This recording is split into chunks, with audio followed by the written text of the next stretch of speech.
Back, we're picking it up with our second day of World War One. And what I'm going to tell you about now, I'm going to tell you the story first before I show you the images of the lynching.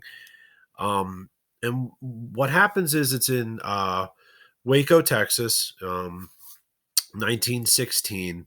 An African American man is charged with murdering a woman, a white woman. They find him with blood on him. He confesses under duress.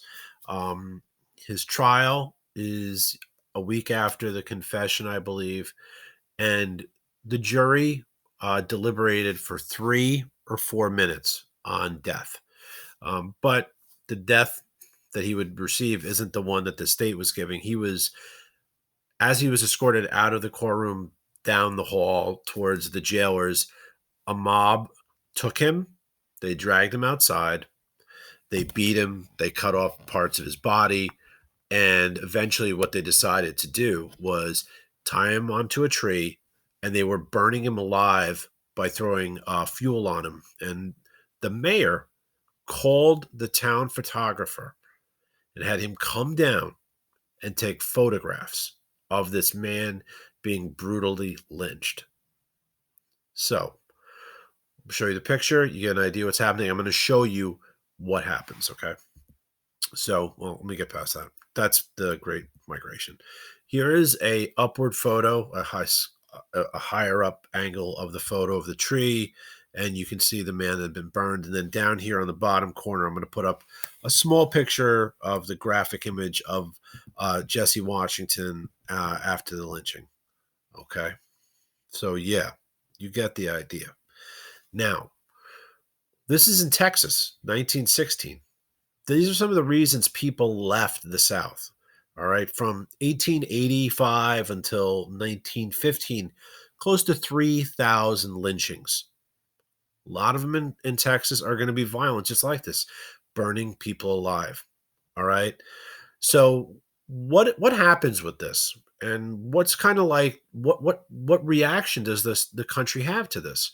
Well, the guy that took the photos and other people that had been lynched had their photos taken by people in the town. They take the photographs and they turn them into postcards, right? So they turn them into postcards. So they're being circulated all over. The NAACP finds out about this. All right. They have the pictures, they have the information. So they send an investigative reporter down.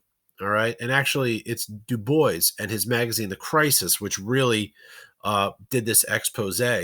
And they're sort of like flip the script. They take the pictures that the racists were using as a piece of memorabilia, and then we're using it to create awareness and sort of wake up the nation, right, to about the problems that African Americans were facing.